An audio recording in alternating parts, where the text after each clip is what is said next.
On December 10, 1968, in Kyoto, Japan, a crime unfolded that shocked the entire nation. It was the largest heist in Japan's history, leaving the police without answers and the public in disbelief. The event is remembered for its audacity, precise planning, and complete lack of violence. At approximately 9 a.m., an armored vehicle was transporting 660 pounds of cash, equivalent to over $8 million today, for Toshiba employee payrolls. The route was known only to a select group of individuals, and the cash was under the protection of 4 security guards. As the vehicle continued along its route, a man dressed as a police officer stopped it. Identifying himself as an officer, he warned of a bomb threat, claiming the vehicle had been rigged with explosives. To back up his story, the man pointed to smoke coming from underneath the vehicle. This was later revealed to be a smoke device, carefully prepared by the thief in advance. Panicked and under pressure, the guards exited the vehicle and moved to a safe distance, obeying the officer's instructions. Left alone, the thief entered the vehicle, started the engine, and calmly drove off with the cash. This heist was anything but spontaneous. The thief demonstrated incredible preparation, donning a police uniform that appeared completely authentic. He knew how to gain the guards' trust and had studied the exact schedule of the cash transport. His plan was so flawless that he left no evidence at the scene. Within minutes of the getaway, the guards alerted the police. The armored vehicle had vanished without a trace. This sparked Japan's largest police investigation, involving over 110,000 suspects. Despite the exhaustive efforts, neither the thief nor the money was ever found, leaving the case as one of Japan's greatest mysteries. The heist that took place on December 10, 1968, was anything but a spontaneous act. The meticulous planning involved showed the thief's intelligence, attention to detail, and commitment to executing the perfect crime. The precision with which the events unfolded indicated that every step had been calculated to ensure success while avoiding any violence or confrontation. One of the most remarkable aspects of the heist was the thief's access to sensitive information. It is believed that he had insider knowledge of the armored vehicle's route and schedule. The vehicle was carrying 300 million yen, intended for Toshiba employees' year-end bonuses. Such detailed logistical information would have been known only to a small number of people within the company or the transportation service. How the thief obtained this information remains one of the biggest mysteries of the case.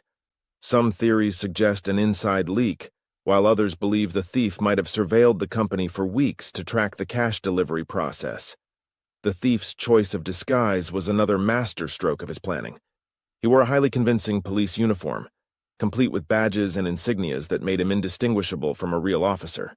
This uniform was crucial to his plan, as it allowed him to approach the armored vehicle without arousing suspicion. The quality of the uniform led investigators to believe it may have been custom-made or obtained through connections in law enforcement or uniform suppliers. This level of preparation underscored the thief's determination to appear authoritative and trustworthy. A critical component of the heist was the use of a smoke device to simulate a bomb threat. The thief had anticipated the guards' reactions and prepared a small pyrotechnic device to produce smoke beneath the vehicle. When confronted with the evidence of the supposed bomb, the guards panicked, believing their lives were in immediate danger.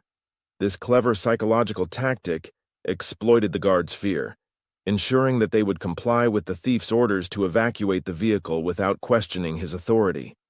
Preparing such a device required technical knowledge and the ability to execute it without errors, further showcasing the thief's resourcefulness. The timing of the heist was also meticulously planned. The thief knew precisely when the vehicle would be transporting the cash and selected a location where he could intercept it without drawing attention. The chosen spot was a quiet street with minimal foot traffic, reducing the likelihood of witnesses. By targeting the vehicle during its transit, the thief avoided the more secure environment of the bank or Toshiba's offices, where additional personnel or surveillance might have been present. The thief also planned his escape route. Though details of how he disappeared remain unclear, it is evident that he had prearranged a method to leave the scene quickly and inconspicuously. Investigators speculated that he might have switched vehicles shortly after driving away, abandoning the armored car to avoid detection. This theory aligns with the fact that the police found no trace of him or the cash after the initial getaway. Every aspect of the heist pointed to a plan that had been in the making for weeks, if not months. The thief's ability to gather critical information, create convincing props, and exploit human psychology set this crime apart from ordinary robberies. Despite the vast resources deployed during the investigation, these elements of the plan ensured that no leads could definitively tie the crime to a specific suspect. To this day, the meticulous planning behind the heist is considered one of its most fascinating aspects. The morning of December 10th, 1968, started like any other for the 4 guards assigned to an armored vehicle transporting 660 pounds of cash, worth approximately $8.3 million today. The money was intended for Toshiba employees as year-end bonuses. The guards had no reason to suspect anything unusual as they began their routine journey, unaware they were about to become part of one of the most infamous heists in history.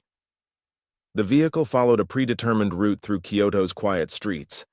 Traffic was light and the guards were focused solely on their delivery.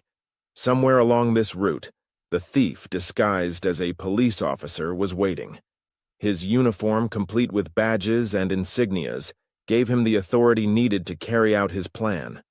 The location was carefully chosen, a secluded stretch of road with minimal foot traffic, ensuring there would be no witnesses but allowing the thief a clear escape route. At approximately 9 a.m., the armored vehicle was flagged down by the thief, who used hand signals typically employed by traffic officers. Seeing what appeared to be a legitimate policeman, the guards complied without hesitation. The thief approached the vehicle calmly, informing the guards that their van had been reported as potentially carrying explosives. He claimed to have received a bomb threat report from the local police station, and their vehicle matched the description. To make his story convincing, the thief pointed to smoke coming from underneath the vehicle. This smoke was created by a pyrotechnic device the thief had planted earlier. The guards, panicked by the sight of the smoke, believed their lives were in immediate danger. Acting on the thief's instructions, they evacuated the vehicle and moved to a safe distance. The thief's demeanor and convincing uniform left no room for doubt in their minds. While the guards watched from a distance, the thief climbed into the driver's seat of the armored vehicle. Maintaining his calm and authoritative demeanor, he started the engine and drove away without resistance. The guards, still processing the supposed threat of an explosion, were unable to react in time. The execution of the heist was flawless. The thief had planned every detail, from the timing of the vehicle's arrival to the psychological tactics used to manipulate the guards. His uniform added an air of legitimacy, and his ability to stay composed ensured that the guards did not question his authority. The use of the smoke device was particularly ingenious, exploiting the guards' fear to make them comply without hesitation. Within minutes of the theft, the guards reported the incident to the police, but by that time the thief had already disappeared. Investigators later theorized that he drove the armored vehicle to a prearranged location, where he likely abandoned it and switched to another vehicle. The abandoned armored car was eventually recovered, but the 660 pounds of cash had vanished without a trace. What makes this heist extraordinary is the complete lack of physical evidence left behind. The thief avoided confrontation, used no weapons, and relied entirely on deception and psychological manipulation. This ensured that no forensic evidence could tie him to the crime. Investigators found no fingerprints, tire tracks, or other clues at the scene. The guards, though unharmed, were deeply shaken by the incident. They described the thief as calm, professional, and commanding. His uniform and demeanor convinced them that he was a legitimate police officer. These descriptions, however, did little to help the police identify the suspect. The thief's ability to blend into his surroundings and vanish without a trace remains unmatched. The thief's escape route was another demonstration of his meticulous planning. Investigators speculated that he had a second vehicle waiting nearby and switched to it shortly after abandoning the armored car. Despite a massive search effort, the thief and the cash were never located. The lack of witnesses or surveillance footage further compounded the mystery. The execution of the heist stands as a masterclass in precision and psychological tactics. The thief's reliance on deception rather than violence ensured that the crime was carried out without resistance or alarm. His ability to control the situation and maintain his composure left both the guards and the authorities scrambling to piece together what had happened. This heist was not only a logistical triumph, but also a demonstration of the thief's ability to manipulate human behavior. By presenting himself as a trustworthy figure, he turned the guards into passive witnesses rather than obstacles. His methods ensured that the heist would remain one of the most fascinating crimes in history, leaving investigators and the public alike questioning how it was executed so seamlessly. On the morning of December 10, 1968, at approximately 9:15 a.m., the armored vehicle carrying 660 pounds of cash, equivalent to $8.3 million today, vanished. Within minutes, the guards alerted the local police station in Kyoto. They described the man who had stopped them. He wore a police officer's uniform, spoke with authority, and convinced them their vehicle was at risk of an explosion. The guards, visibly shaken, explained how the officer had directed them to move away from the vehicle after showing them smoke underneath. This psychological manipulation left them no choice but to comply, allowing the thief to drive away with the money. Police officers arrived at the scene shortly after the report. Their initial search revealed no sign of the armored vehicle, which heightened the urgency of the case. Investigators focused on questioning the guards to reconstruct the timeline. Their accounts confirmed the thief's calm demeanor and the convincing uniform he wore, which eliminated any immediate suspicion during the incident. About 2 miles from the original scene, the abandoned armored vehicle was discovered. The doors were unlocked, and the cash was missing. The area around the vehicle was thoroughly examined, but there were no footprints, tire tracks, or other physical evidence. Inside the vehicle, fingerprint analysis revealed nothing, as the thief had evidently worn gloves. The absence of the pyrotechnic device used to create the smoke further hindered the investigation. This lack of evidence pointed to meticulous planning and execution. The magnitude of the theft quickly escalated the investigation to the national level. Authorities launched an exhaustive search across Kyoto and beyond, mobilizing a massive effort to identify the suspect.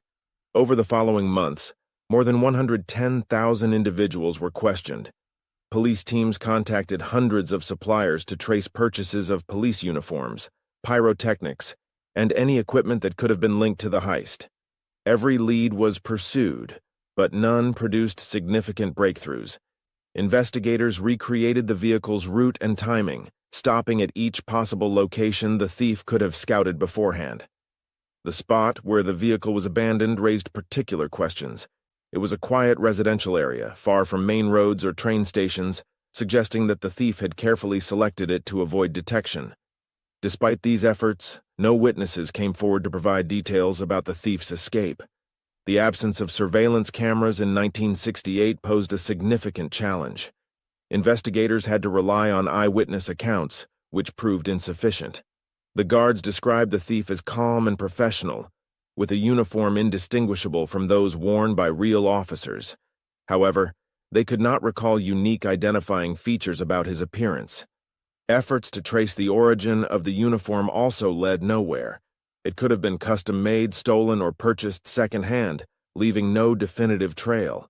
On December 10, 1968, in Kyoto, Japan, a crime unfolded that shocked the entire nation. It was the largest heist in Japan's history, leaving the police without answers and the public in disbelief.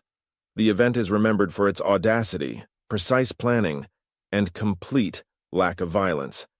At approximately 9 a.m., an armored vehicle was transporting 660 pounds of cash, equivalent to over $8 million today, for Toshiba employee payrolls.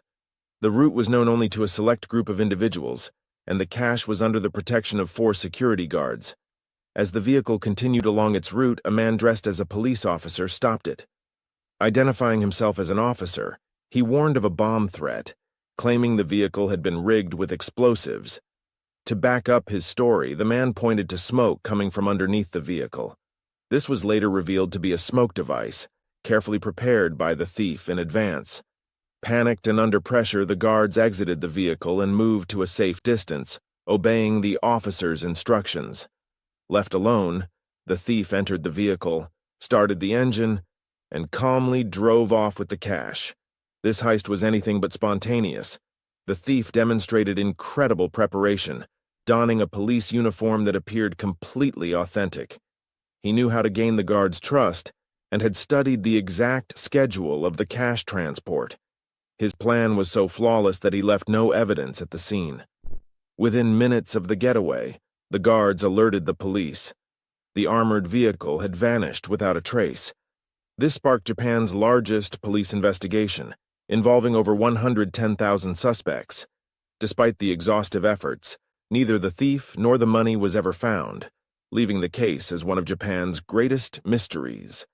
The heist that took place on December 10, 1968, was anything but a spontaneous act. The meticulous planning involved showed the thief's intelligence, attention to detail, and commitment to executing the perfect crime. The precision with which the events unfolded indicated that every step had been calculated to ensure success while avoiding any violence or confrontation. One of the most remarkable aspects of the heist was the thief's access to sensitive information. It is believed that he had insider knowledge of the armored vehicle's route and schedule. The vehicle was carrying 300 million yen, intended for Toshiba employees' year-end bonuses. Such detailed logistical information would have been known only to a small number of people within the company or the transportation service. How the thief obtained this information remains one of the biggest mysteries of the case. Some theories suggest an inside leak, while others believe the thief might have surveilled the company for weeks to track the cash delivery process. The thief's choice of disguise was another masterstroke of his planning. He wore a highly convincing police uniform, complete with badges and insignias that made him indistinguishable from a real officer. This uniform was crucial to his plan, as it allowed him to approach the armored vehicle without arousing suspicion. The quality of the uniform led investigators to believe it may have been custom-made or obtained through connections in law enforcement or uniform suppliers. This level of preparation underscored the thief's determination to appear authoritative and trustworthy. A critical component of the heist was the use of a smoke device to simulate a bomb threat. The thief had anticipated the guards' reactions and prepared a small pyrotechnic device to produce smoke beneath the vehicle. When confronted with the evidence of the supposed bomb, the guards panicked, believing their lives were in immediate danger. This clever psychological tactic exploited the guards' fear, ensuring that they would comply with the thief's orders to evacuate the vehicle without questioning his authority. Preparing such a device required technical knowledge and the ability to execute it without errors, further showcasing the thief's resourcefulness. The timing of the heist was also meticulously planned. The thief knew precisely when the vehicle would be transporting the cash and selected a location where he could intercept it without drawing attention. The chosen spot was a quiet street with minimal foot traffic, reducing the likelihood of witnesses. By targeting the vehicle during its transit, the thief avoided the more secure environment of the bank or Toshiba's offices, where additional personnel or surveillance might have been present. A third theory proposed that the thief acted alone and was possibly a former police officer or military personnel. This explanation gained traction due to the thief's apparent knowledge of police procedures and his ability to convincingly impersonate an officer. The uniform he wore was flawless, down to the insignias, and his behavior was calm and authoritative, consistent with someone accustomed to high-pressure situations. Additionally, the thief's use of psychological manipulation, rather than physical force, suggested a strategic mindset often associated with law enforcement or military training. Investigators pursued this angle, examining records of former officers and soldiers who might have had the skills to execute the heist. Despite these efforts, no individual matching this profile was ever identified. The thief's meticulous planning further complicated the investigation. He seemed to anticipate every possible scenario, from the guard's reaction to the police response. The use of a smoke device to simulate a bomb threat was a masterstroke of deception, exploiting the guards' fear to ensure their compliance.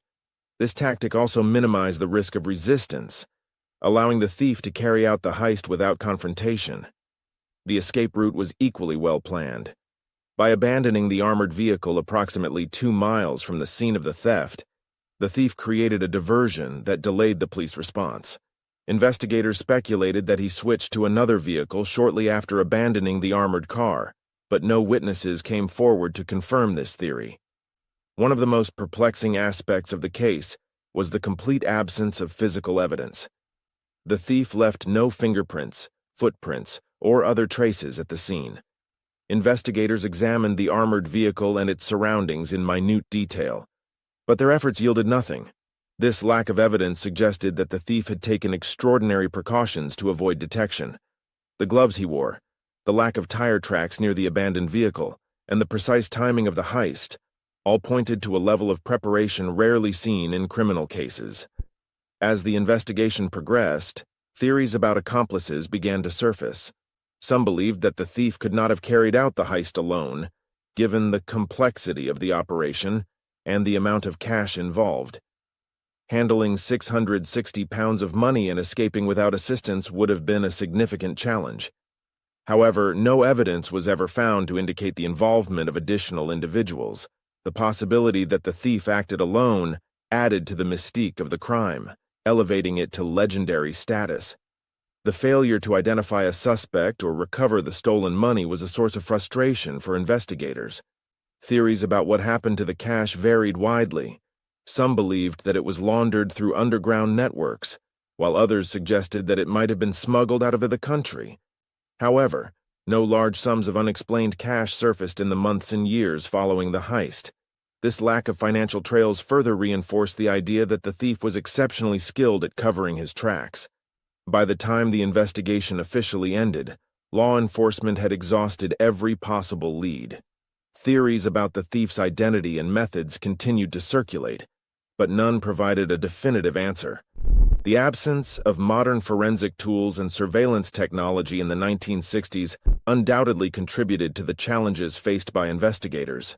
If the same crime were committed today, advancements in fingerprint analysis, DNA testing, and video surveillance might have offered crucial evidence.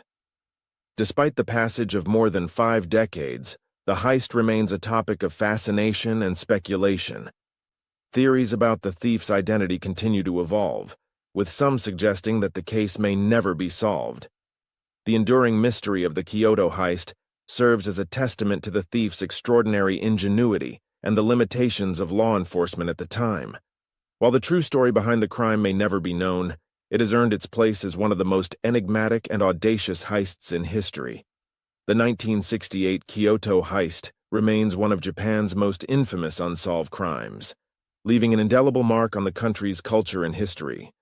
The theft of $8.3 million, carried out without violence or a single clear lead, stunned the nation and sparked decades of fascination. While the investigation failed to identify the thief, the crime's boldness and mystery ensured its place in public consciousness. In the immediate aftermath, the case generated significant media attention.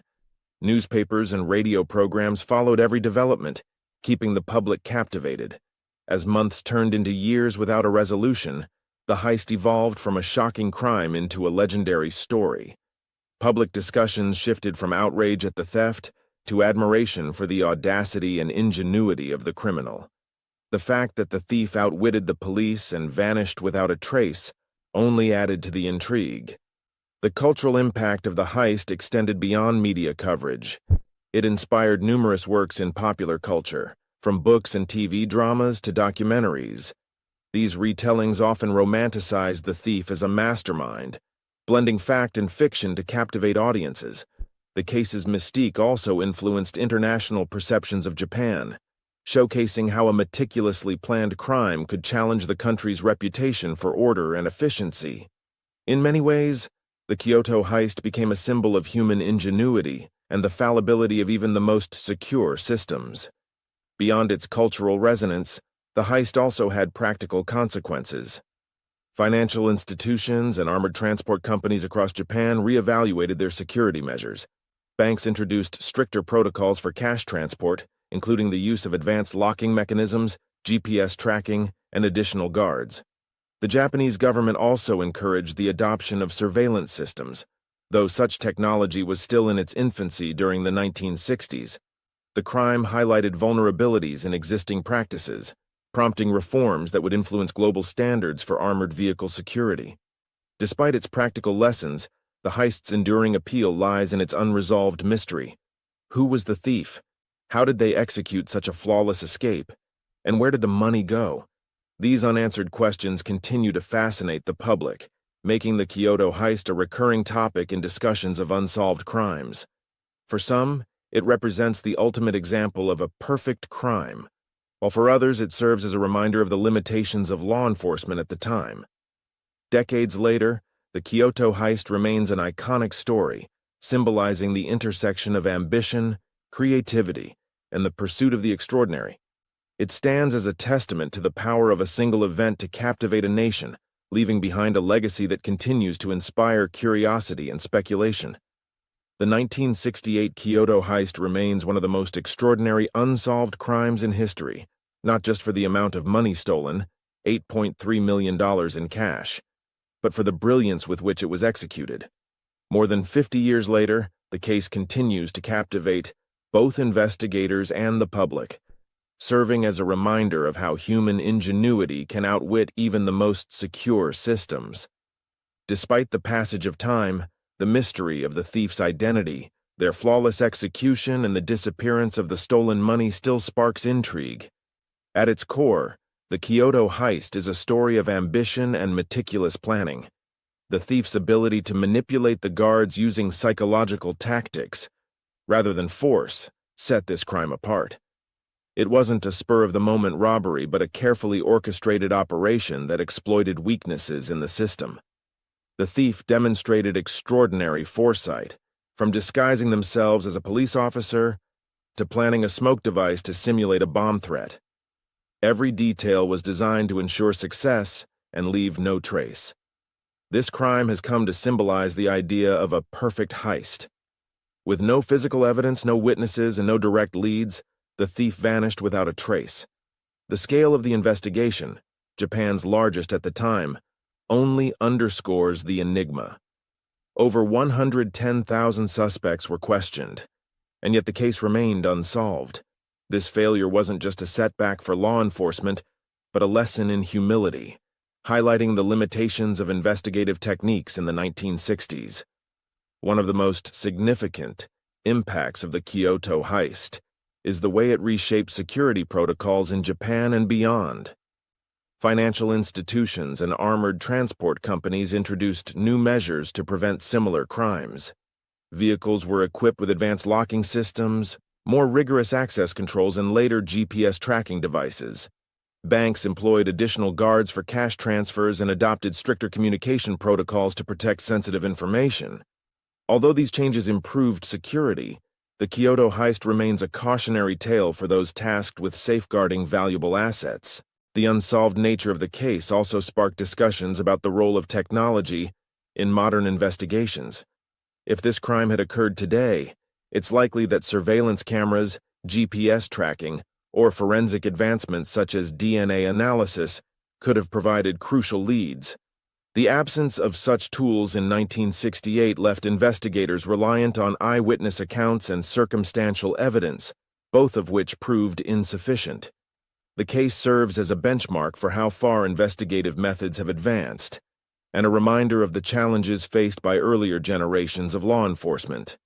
Beyond its practical lessons, the Kyoto heist has secured a place in popular culture as a timeless mystery. Over the decades, it has inspired books, documentaries, and even fictionalized accounts in films and television. The story's enduring appeal lies in its unanswered questions. Who was the thief?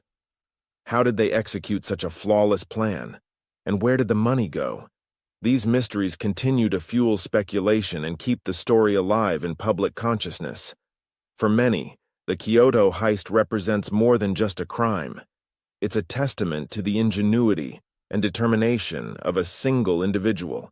It also raises philosophical questions about the nature of justice and the limits of human systems. How can a thief who operated with such precision be caught if there are no mistakes to exploit? This case forces us to confront the idea that some mysteries may never be solved, no matter how much effort or technology is applied. In today's world, where digital footprints and constant surveillance have made it nearly impossible to remain anonymous, the Kyoto heist stands as a relic of a different era. It's a story of human cleverness triumphing over institutional systems, a narrative that both fascinates and unsettles. The thief's ability to execute the heist without leaving a trail challenges our assumptions about the effectiveness of modern security and law enforcement. As we look back on the Kyoto heist more than half a century later, it's clear that its legacy extends far beyond the crime itself. It's a story that has become part of Japan's cultural fabric, a symbol of ambition, creativity, and the enduring allure of the unknown. The unanswered questions continue to spark debates, with new generations rediscovering the tale and adding their own theories to the mix. In the end, the Kyoto heist remains a mystery that captures the imagination. It challenges us to think about how such a crime could happen, why it has never been solved, and what it says about the systems we rely on.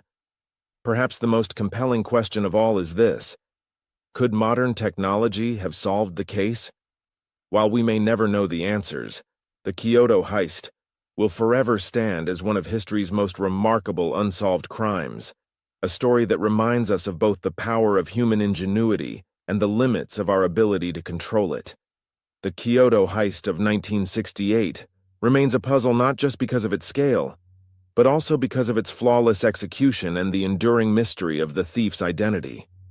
Over the decades, theories have emerged that try to explain how such a crime could have been carried out and why the perpetrator was never caught. While none of these theories have been proven, they offer fascinating insights into the potential motivations and strategies behind the crime. Comparing the Kyoto heist with similar incidents worldwide adds another layer to the story, showing how human ingenuity has consistently outwitted security systems. One compelling theory is that the Kyoto thief had inside knowledge. The armored vehicle's route and schedule were known only to a small circle of individuals within Toshiba and the transport company. To stop the vehicle at precisely the right moment and location, the thief would have needed detailed information. This has led some to suspect that a current or former employee leaked the details, intentionally or unintentionally.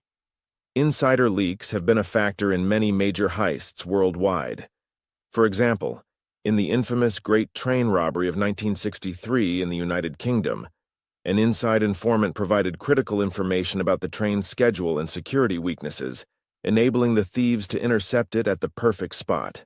Another theory suggests that the Kyoto thief was a former police officer or military personnel.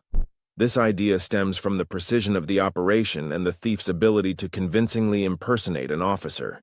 The uniform, complete with insignias, was indistinguishable from those worn by real officers. His calm demeanor, authoritative tone, and knowledge of police protocols added to his credibility. This theory aligns with other high-profile heists carried out by individuals with law enforcement or military backgrounds. One such case occurred in 1976 when a group of thieves, including a former policeman, broke into the Société Générale Bank in Nice, France. They tunneled into the vault and stole an estimated $30 million, demonstrating meticulous planning and execution. Some investigators believe the Kyoto thief acted alone, which would make the heist even more remarkable. Handling 660 pounds of cash and orchestrating such a precise getaway without assistance requires extraordinary planning and discipline.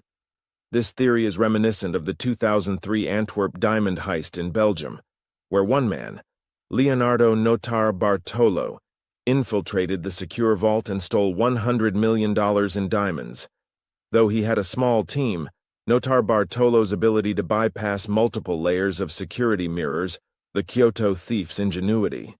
The idea of a lone operator adds a romantic element to the story, portraying the thief as a modern-day Robin Hood or a criminal mastermind. The possibility of organized crime involvement cannot be dismissed. Japan in the 1960s was home to several powerful Yakuza groups, known for their ability to carry out large-scale operations. The Yakuza were deeply entrenched in various industries and had the resources to execute a heist of this magnitude. If the Kyoto thief was working with or for a Yakuza group, it would explain the flawless planning and the absence of any significant financial trail.